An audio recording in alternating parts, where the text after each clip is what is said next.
Ale kumanga motema moto yaya.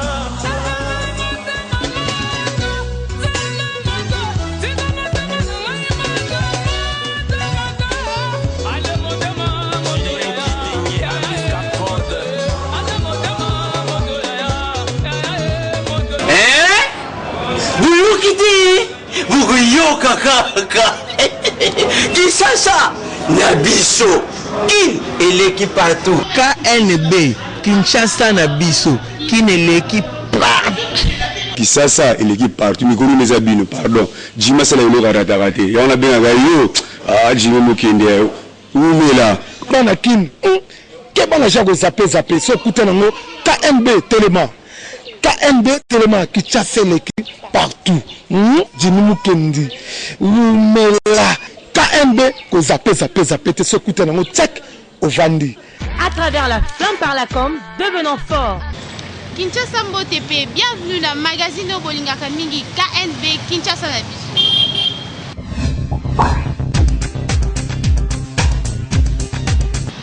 Comme annoncé le 1er septembre, Zala Kibongo, ouverture officielle, il y a dialogue. Magazine KNB toza na commune ya Gombe pona recevoir na ba Kinois na ndenge lobby ezalaki ouverture ya dialogue mais ba travaux yango eza suspendu. Ils ont démarré hier babandaki et que ba continuer au fur et à mesure selon ordre du jour na bango ndenge za prévu nano ba bandite lobby ezalaki ouverture. Soki ba boyi kokota c'est que baza raison o bango ba boyeli kokota. Politique ya exclusion ezalaka mabe. Biso toko lingate population ba misu bazana kati ba misu bazali bandate bongi bango nyonso bazala esika moko. Parce que tort ezate bazana bango dans les bons parce que dialogue pour faire quoi avec les dialogues. Dialogue c'est salema ba payer plusieurs fois dialogue c'est salema pour na ngai donc ezala utilité de ndenge ba KPT wana ba kende pe kakate. Ces peuple. Tout ça souverain za peuple. Ezali parti te, ezali ni Kisekedi ni Katumbi, ni Kamere, ni Kengo, partisani. Entendez-vous par parti. Parce que bato bazana kati ba parti politique na bangwana ezaka population. Eza banyamata. O baza libanda baza ba congolais. O baboyi bana réseau ba baboyi ko kota dialogue. Et ça hasard, tu as sentiment moté sali bango ba boyi kota dialogue. Toi moyen ça ne va pas là-bas. O baza ko ba congolais, ba basala. O pe baboyi baza ka libanda. Dialogue o ezali masolo ya bana Congo. Bisognon surtout vendre tout sangana pour trouver solution na ba problème au eza ya Congo mais bango ba se retirer ba boko sangana na ba ninga eza vraiment malamu te yango suspension au ba sali eza malamu pour to luka moyen to que tout na bango nini o ezotinda bango ba kota te na bandeko oyo baboyi kokota na dialogue wana bakota baye banini il faut so même si ba roboya mais bakota non ba yoka nanu ope bango bazana idée ya kopesa. Comme ça, on a des bakoui ko solo lande bien net ba misul bazar roboya. Bon siko parti wana o baboyi. Au moins on a que non solution vraiment malamu eza robimate. Boki wana ba Kinois ne ba pesi ba point de vue na bango mais to senga na tous les deux parties. Bon mais quand un peu ko fan ensemble. Na bino bande ko rassemblement o boboy ko kota na dialogue. Pour na resola ko trouver solution pour na kaka avancement ya mboka na biso. Kinshasa et l'équipe partout. Quelques mois, il y a tenu élection présidentielle la France, défection économique au Salema au sein il y a gouvernement il y a François Hollande. Mikoleleki gouvernement français utayi ko bouger na démission ya ministre économie Emmanuel Macron oyo alobi ke a quitté fonction na ye parce que azana ba ambition ye père comme président de la République française na ba élection oyo ezali ko. Emmanuel Macron, oyo azalaki pendant premier quinquennat ya François Hollande, oyo azalaki secrétaire général adjoint, peu conseiller économique ya président na Élysée. Mais na palais présidentiel, Batouba Kamwete Komona ye a démissionné parce que Barimeur ezalaki déjà. Koutou rendez-vous na ye na François Hollande ezalaki inscrité na agenda. De part, il y a Emmanuel Macron et servir de leçon na ba dirigeant mususu ya monde parce qu'il faut koyeba que bokozala kaka kate na batu oyo bazo former entourage na bino. Bon mais kako jouer na sagesse oyo bandeko ya France ba jouer na yango kasi esengeli na opinion ba retenir que après kaka démission ya Emmanuel Macron ba remplacer qui est na Michel Sapin à qui le prochain tour wait and see. Kinshasa et l'équipe partout.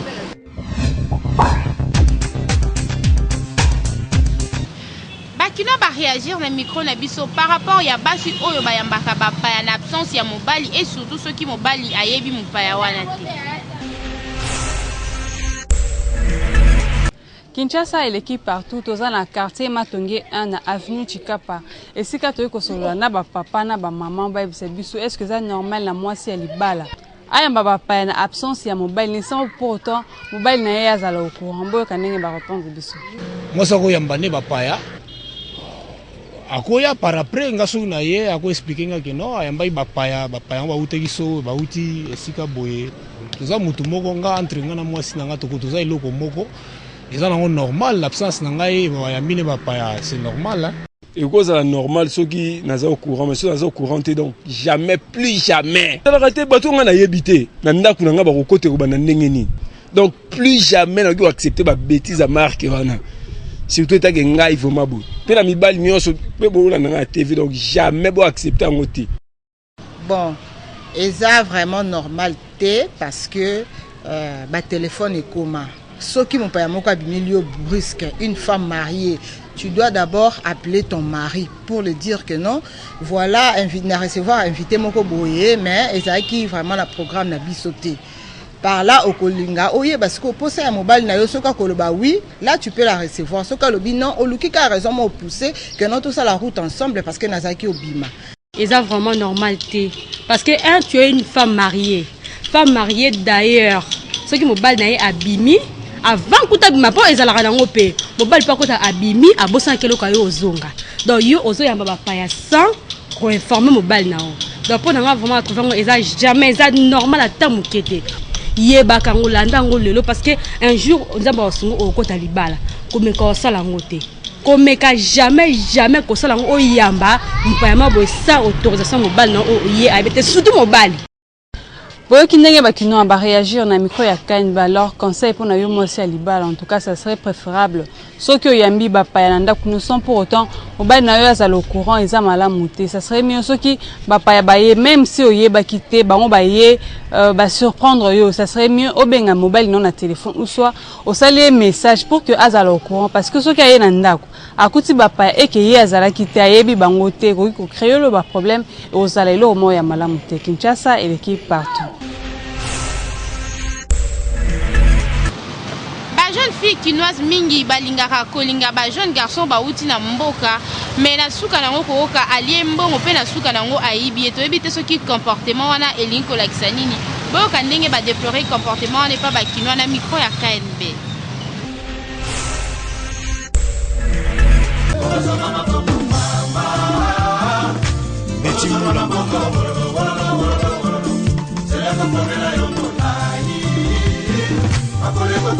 Tosola na bakino ba ebisa biso sur comportement auto comment romona pas ba jeune fille mingi soki mutu auti mboka to mwana mobali mo auti mboka et que asepeli na jeune fille moko ya Kinshasa ba jeune fille ya Kinshasa il faut ba fongola emiso soit bali ba chini ba lie mbongo ba kimi tout nana elo ni esala bon parce que bazara ba yuma to ba utara mboka bazara sans esprit boyo kana ba kino ndenge ba rolo ba jeune fille ya kini ba mutu ya mabepo ba biloko ba balinga kezaka ya cher bani kolata bien kolia bien yango wana esenga il faut kosa yo pozwa mbongo wana sa makambo ya zango posa banyokolaka bato bauta mboka ta eza biso bakinwa so miso efongwa mate il faut kosa batika makambo oliaka bato mbongo baluka nde libala baliaka baninga biso bauta mboka mbongo te baninga baope bakinwa to bandeko biso nyonso oui baza bayum parce que ya kolandaka nde mwasi azebisa na azondima ni makaka mais mobali yo akolela jamais kosa eloko ande wana po ayebi déjà kete mwasi nde azaboye azosala po eta profiter ngai banga siko mutu auti mboka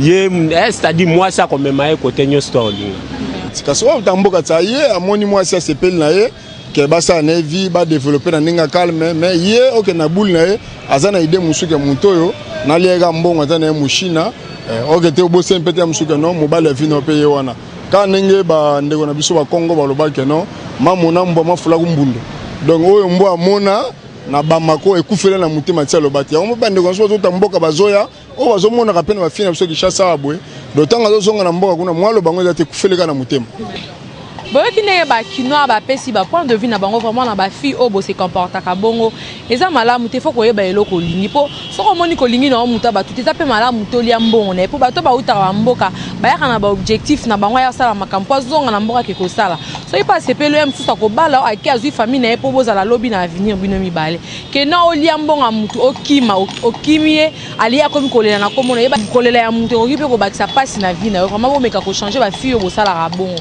Kinshasa eleki partout.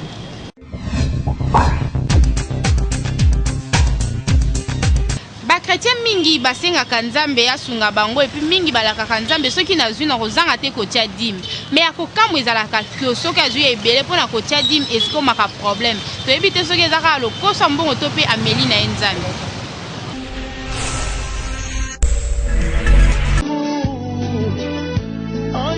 Magazine KNB toza na commune à Kinshasa précisément na avenue Mayengi du marché pour nous soigner bakina mbebisa biso pourquoi bazala soki nzamba pambole na mbonga muke azana facilité ya kotia dime mais une fois nzamba pesi ya ebele ba koma na difficulté ya kotia dime yango tonto na bakina mbebisa biso pourquoi ezala bongo nzambe pesa biso ozwi $100,000 il faut ozana lotomo ya kokata $10,000 pour na kopesa nzambe tozala nezaleli ya kokaba ezala mingi ezala muke esengali kokata 1/10 ya nzambe kopesa ye so nzambe apesi ye mbongo ya muke nde aza na motema be ya pesa dimi so nzambe apesi ye mingi so nzambe amoni apesi ye ba $100,000 wana akomona mbongo na ezebele mpo na ngai mutu ya ndenge wana nzambe apesa surtout ete mbongo atika ye kana na niveau na ye oyo azali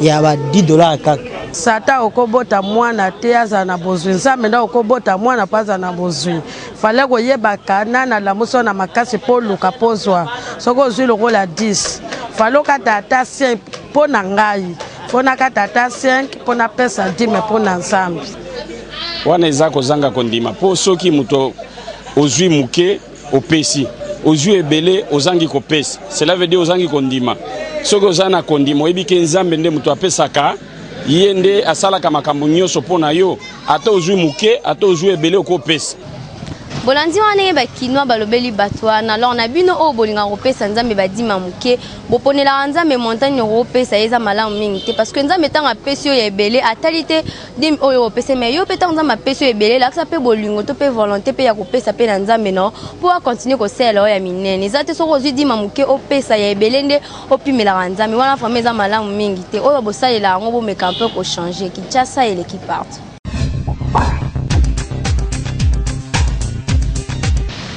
Olingo somba mutuka ya kitoko pe ya sika Trust ase ayeli bino ba voiture ya solo bozo ba détail na élément oyo. Nulle part ailleurs que chez Trust, des véhicules d'occasion de haute qualité avec moins de kilomètres dans notre stock. Vous y trouverez toutes vos marques préférées. Toyota IST, Toyota Passo, Mazda Demio, Toyota Yaris, Prado, Nissan Skyline et tant d'autres. L'équipe technique ne laisse rien au hasard avec plus de 60 points de contrôle pour vous assurer une conduite avec des véhicules en très bon état. Visitez le site www.japanesevehicles.com, faites le choix de votre véhicule et contactez Force One Service situé sur Colonel Ebea, numéro 56, immeuble Boncoin, côte à côte de la Napi, à 1 minute de l'hôtel de ville de Kinshasa. Ou appelez le 081 99 64 301. Email info@forceoneservice.com. Nous vous accompagnons dans toutes les étapes. Plaque d'immatriculation, assurance annuelle, transport Matadi Kinshasa et un service après-vente assuré. Un seul site, www.japanesevehicles.com. Force One, l'unique et le seul représentant de Trust en RDC.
Nous sommes au numéro 2 de l'avenue Polo Maurice, référence à Sabena sur le boulevard du 30 juin à la commune Gombe. Inscrivez-vous en appelant au 099 11 99 100. À travers la flamme par la com, devenons forts.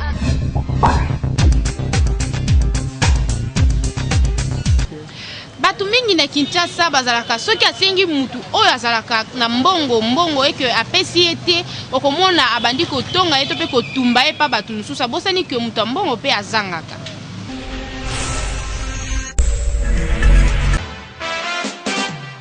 Lento Kangamba Tete Estrelash Azubilahi Boni Bagobengo Mwinda. Magazine KNB te déplorer mauvais comportement au bateau sous bazarango. So ya yo senga mutu o yazana ba moyen bongo et que mutu ana péciété pour na ya o mona rande ta pimeli ya ko comme c'est là yango lokola problème. Yango ba kina ba lobeli bato na micro ya KNB. Pour na bata bongo o azaki akansaka ke mutambongo azanga kati.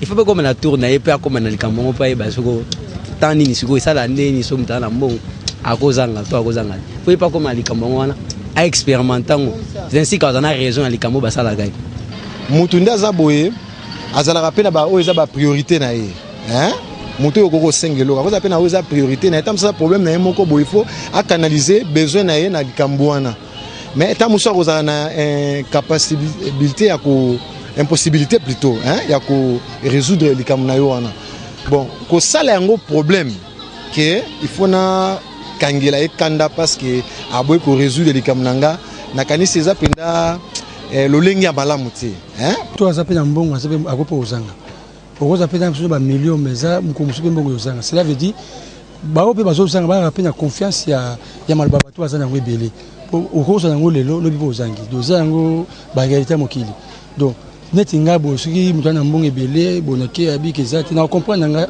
karape mutu akozanga zati ko na no qualifier ma mebele non azoba po bayeba olukata achaka mutema nini elika nekala mutu azana mbongo ayeba pe mutambongo pazangaka yo pe muta pauvre osungi pe mutambongo ndenge za na vie achaka mutema tela batambongo okotela mutu mutema ta mususu azalela ngote obando zweseka mabe. Jeune fille ebele na Kinshasa balingaka lisusu ko bandana ba petit commerce te soi-disant eza ba mimbongo ya soni ata soki azana eloko te alinga kaka sala ba commerce ya minene yango lelo ba kino balobi lango na micro ya KNB. Tema makanisi ekoyela ngai nakene kosimba takisi mpona nga na omona ya mabe mpo soki nde tolingi otomboma fo banana na bacommerce ya mikia mpo okende dibai wana yo olingi ka mbala moko okende dibai yo osimba kisi mpo soki osimbi kisi ata oza na eloko te ele bayebi so pesa bopesi boyele mbala de chine ok mbongo abi ezalaka banda na mokia mpo okomi na ebele wana mpe nzambe akotravaille na yo oza mpe na patience vi balanda yango malembe vi babanda yango toujours malembe otuna bato bakenda ba Chine ba Dubai nde babanda ba misu pe babanda na ba pétrole babanda na ba mai donc so landika place a komi yo pokoma place wana eza passe bana olanda place a banda po yo pokoma place oya komi lelo alors vi fo okende nango malembe okende nango pressé te conseil na kopesa ba jeune fille ya lelo eza vi bakendaka nango malembe ebandela koke Dubai ifo luka nano eloko ya moke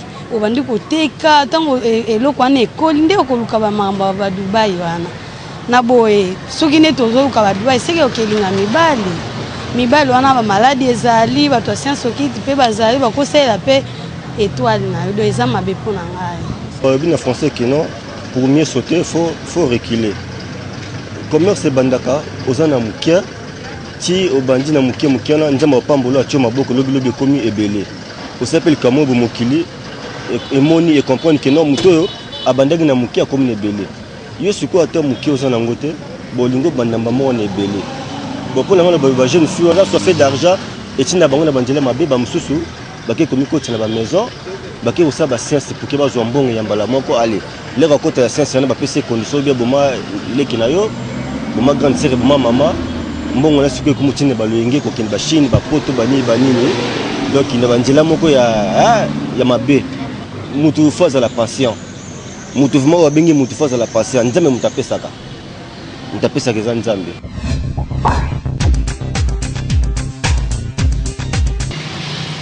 Troisième édition ya Coupe du Congo ya basketball et sila ki mikolo eleki yango kan besa elibino restitution nango.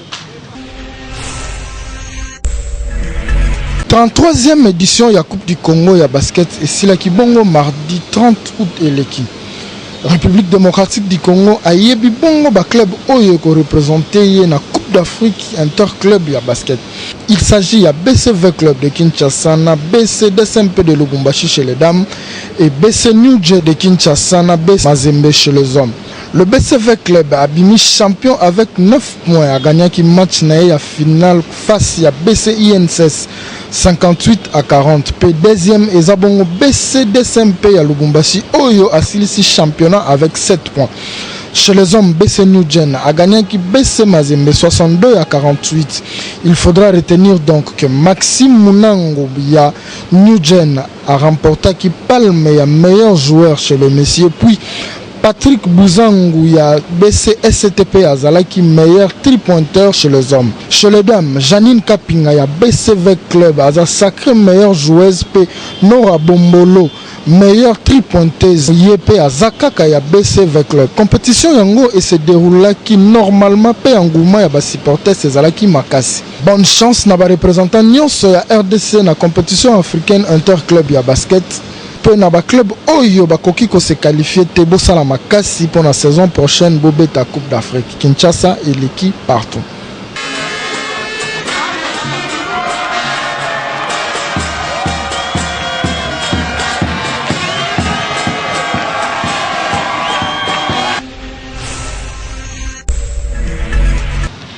Dimanche Léopard akobeta na République Centrafricaine yango bakina ba pesi ba pronostic na bango pona match wana.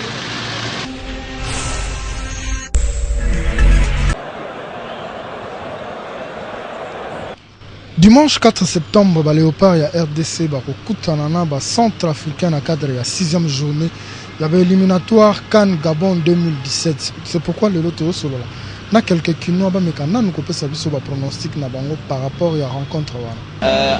Na lela pe foot fort, na bi ke match wana za na faveur na biso puisque Centrafrique to betaye kitoko pete na ba pion to za na bango en tout cas sûr et certain pour ngai tant que joueur footballeur 4 ekota. Ezate ke o Renaissance o Vita o Mazembete on est à ce que biso tout ba Congolais tous en asima ya mboka na biso poto longa to singa bolingo na ba Congolais nyonso dimanche wana mato laksake couleur na biso vraiment ya solo to défendre na ngoma dimanche donc match ezaka à 2-0 biso tout kozala na poto soutenir ba joueur na biso équipe na biso beta poto ana kanda équipe wana na terrain na bango wana ezaka ba mabulu ba pro ba déclarer ka ba moyen mo trop mais ba esiko na synthétique faut ba sentir ba ro doit ta 4 à 3.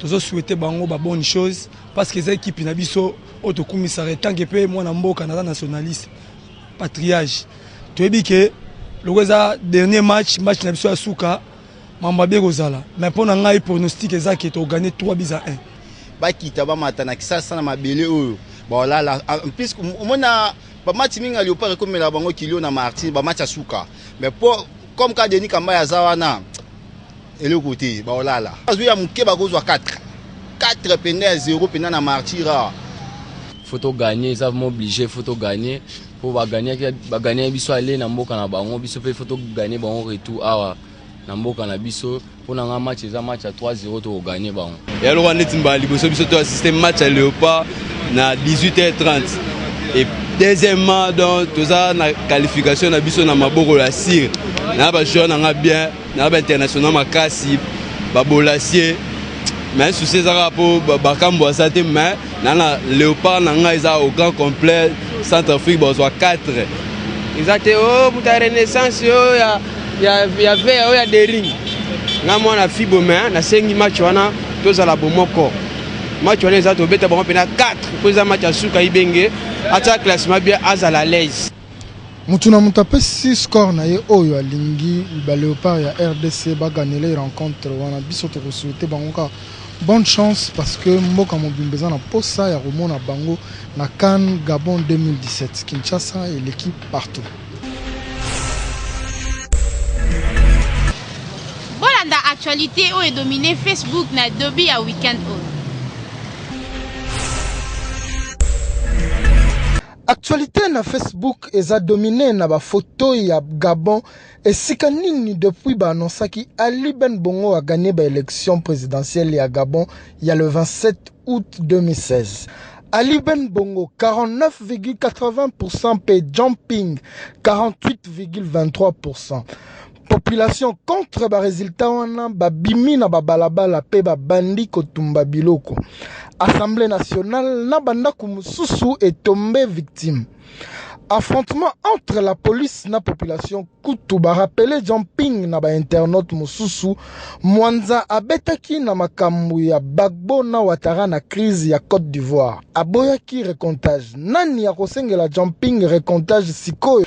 Alors que dialogue est bandit le 1er septembre, na tongo de 9h à 10h, éclipse solaire annoncée na Madagascar et bimi na RDC. Interprétation et salami et belé pona ba internaute mususu. Mabemoko ya makasi elingaki kosalama nzambe ayoki losambo ya bana Congo satana zui vusi. Na lancement ya ba travaux ya dialogue ba réseaux sociaux nyonso en alerte sur présence ya certains politiciens pe absence ya misusu. Na kati ya dialogue, to retenir quelques petites phrases ya ba intervenants représentant la Union européenne à lobby. Toutes les questions sans tabou doivent être discutées. Eden Kodjo, facilitateur, a remercié UDPS na Tshisekedi na ndenge bango batu ya liboso basenga ki pe bapuya ki dialogue. Asali batu rebelle na Europe ata azalaki malade. Pe a mentionné surtout accord ya Paris oyo majorité na UDPS basalaki sans koloba contenu nango. Pona Kamere oyo aza co-modérateur ya opposition, pas de prolongement pe ko sursoir ba travaux ata 2 jours pona co-convaincre rassemblement na G7 bakota na dialogue. Mwana oyo afingami mingi mikolo na internet Dorcas Dienda, candidate na Miss Congo 2016, lors ya débat na bango ayoki sonité koloba que l'homme blanc est plus intelligent que l'homme noir. Modèle afingami na ba réseaux sociaux bate aye asenga pardon noki po ata bana kobota bako pardonner yete na maloba alobi. Kinshasa et l'équipe partout. Merci la confiance et fidélité pour pesaka na magazine na bino ya lelo to présenter yango na commune ya Gombe. Kinshasa et l'équipe partout.